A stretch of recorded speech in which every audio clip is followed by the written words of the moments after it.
Okay. So we have a very special guest today during the class. Yes, and so tell me, what's your name and why are you here? Okay, my name's Jennifer, and I'm here with my friend Zhao. I'm just coming to visit the Brazilian students that are learning English. Nice. Is your first time in Brazil? My very first time in Brazil. How do you like that? I love it. Yeah, it's just such a beautiful city, and I'm excited to be a part of the Paralympics. So yeah, it's a different experience for me so far. You told me very nice stories about the Paralympics. Yeah, you can watch the whole thing. Can you? Yeah. Some of it because I work more backstage with the athletes, but for the most part, I come out during. What do you do backstage? So I do doping control. So I. It's very boring. They should hate it, right? I find it exciting. So. Sure, but what about the athletes? Do they feel like pressure about something? How does it work? I've had nice athletes so far, but I've heard stories that say different about doping control. But I've had a good experience so far. And also it's pretty cool. We get to come out and watch like the medal ceremony after the games. So no complaints. Yeah. And how does it work? How is it a random test? Like you got an athlete? How does it work? So far, I've been doing the powerlifting games. It's the top 5 athletes that are chosen in ranking. And if you're after the medal ceremony, usually it's just a urine and blood sample right afterwards. Because if it does come back positive and they are... It's always blood sample. No, not always. Just the first gold medalist does the blood sampling. And if it comes back that they... Always the gold medalist takes a sample, blood sample. Yeah. So gold medalist does doping, does a blood sample, and everyone else does urine samples. That's it. So if by any chance anything comes back... So pretty much 100% of them, they yeah, right? So... No, not everybody. So it's just top 5. Oh, yeah. Yeah, every athlete has to, but on the day of the games, it's just the top 5 that ranked. That's it. Yeah. All right. So what about the Brazilian food? How do you like that? So good. Yeah.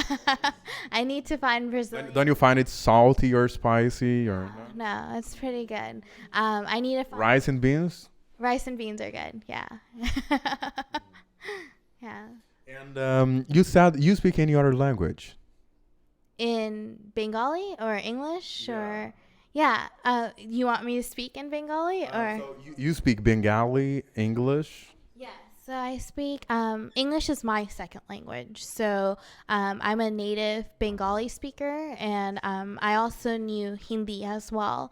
I practiced Arabic for a while. But now I can just read it. I have a hard time communicating it. But English is my second language, but I practice it every day. Mm-hmm. Correct. How old are you when you when you went to the United States? I was born in the United States. My parents. But why do you say it's your second language? Because my parents didn't know English, so it's not something that I was born into. It's something that I had to learn. So. Yeah. And how was it? I was young, so for me, I caught on quickly, but I started learning when I was 5. But did you have to struggle with it at all? I was young, so I don't remember struggling, but I remember when you're younger, you're kind of more open to learning things faster. So for me, it was pretty easy, but my job and my family was to teach everyone else English. So whatever I would learn, I would come back and teach my family English. So I think that did it work out well? Yeah. My parents speak English pretty well now. So, and I think also there you kind of pick up things because you need to know to get by day to day. So they kind of just picked it up living there as well. Nice. So you speak English, Hindi, you understand, or you get by any? No, Hindi I do understand. And Bengali I speak fully, yeah. And Spanish? Spanish, Spanish and Portuguese are very related, very close related. Very, very similar. I spoke it at one point a few years ago at a good level, but I just haven't been able to practice it. So now it's like out of the roof. I don't remember it now. Okay, what about Bengali? Can you say, like, introduce yourself in Bengali? Yeah. Yeah. You want me to speak in Bengali? Yeah, I just want to hear it. আমার নাম হইছে Jennifer আমি USA থেকে আমি ব্রাজিলে আসছি প্রথমবার Okay, my name is Jennifer. I'm a U.S. citizen, Yeah, and I'm in Brazil for something. for the first time. For the first time. You're a Bengali too. Yeah, if you pay close attention, you can get something. What language is it related to? It's very similar to Hindi and Pakistani language, yeah. Urdu, yeah. Oh wow! So that's interesting because like pretty much you know one language and you can understand Hindi and Pakistan and this and Urdu, right? Urdu. So a lot of They say I've heard that Urdu and Hindi are pretty much the same language. Is it true at all? correct. So India itself is a big country, and like most of the Southeast Asian countries, they have, it's similar to like Spanish. If you know Spanish, you can pick up Portuguese pretty well. So it's the same if you know Hindi, you can pick up Bengali and Urdu very well. But because it's such So you can totally understand how it goes. Apart from the dialects, maybe there Right, should be. it's just very different pronunciation in different words, but also it's just because India is such a big country, there's thousands of dialects. So Thousands, Yeah. literally. yeah, so it's hard to come up like it's hard to just not understand somebody because a lot of the words are similar. It's just pronunciation's very different. So maybe in every city it is considered a different dialect. Correct. So it's just, and they're very prideful for that as well. My parents are from Bangladesh, and even that, it's not just Bengali. There's like different dialects in it. I went to my dad's part of the country. I had no idea what they were saying because it's very fast. You know, I speak like a little bit more slower. So You mean when you were in Bangladesh? Yes. So for me, my mom's from the city, and they talk a little bit more slower. So for me, it's easier. But my dad's part, it's very, very fast. I have a hard time. Oh, so they're from different parts. Yes. My dad's more like the countryside, and my mom's like closer to the city. How did they meet? My grandpa actually knew of my dad, and I think they just introduced them to each other, and they liked each other. And why not give this a try? Why not get married? Yeah. But does it work differently? Like anyhow, like introduce yourself to this and that. How does it work in terms of dating, for example? Dating is not as common in Southeast Asia, but I guess my parents were lucky. I guess my parents were lucky to meet each other, and they just knew when they met each other that they wanted to be with each other for a long time. Nice. And do you have a big family, a small family? You have brother, siblings? I have one younger sister. She's in college. That's it, like in our household. But my other sides of the family are a lot bigger. How old is she? She is 21. So yeah. You get along with her well? Yeah. She's You sure? yeah.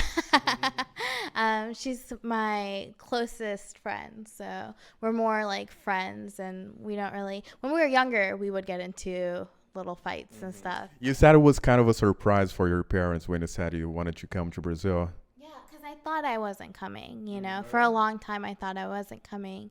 I never received my dates to come work, and I received it last week, so I had to quickly come over here. But they're surprised but very happy. And you've been to the Sugarloaf and Yeah, I think it's so beautiful. I like Sugarloaf Mountains a lot. I guess compared to everything that I've seen, that's like my favorite thing that I've seen so far. Christ the Redeemer. Did you go? Yeah. It's very, very nice. Beautiful, isn't it? It's beautiful, yeah. And then we went to the forest, the national forest, and that was really nice as well. It's an urban forest. Yeah. It was. And you know what? You can see it from here. I will show you. You can see the mountain and a part of the forest. Okay, cool. We saw monkeys when we were there, so that was. Sometimes we see monkeys around here. You know, very chimps. You know, chimps. Yeah. Okay. Not monkey, but chimp. That's still interesting to see. Sometimes, yeah. That's cool. Alrighty. So I'm very happy you're glad to be in my city. Yeah, I hope you have a nice day. And you're very welcome to come here and to enjoy yourself. Is there anything else missing for you to see, like a touristic attraction? Just the beach. Because those are the, like you said, the top 5 or top 3, like Christ the Redeemer, Sugarloaf. You see the beaches, Copacabana Beach, Ipanema. Right. I haven't seen any of the beaches, so I'm going to start doing that later today. But everything else, I've seen like the biggest. I myself, I have a great time when I have a friend of mine that they come over and I have to take them to see Christ. And I love it. I have a great time because it's beautiful. You know, Christ the Redeemer, for me, is always a different emotion. When you go up there and you see the whole city, it's a beautiful view, you know. Of course, yeah. It was definitely, I was speechless when I saw it. Yeah. Okay, so thank you very much for coming. Of course. Thank you for having me. Yeah, thank you everyone for having me today. Yeah. Ok. So, muito obrigado por assistir. Meu nome é Paulo Nidek com a Jennifer. E até a próxima.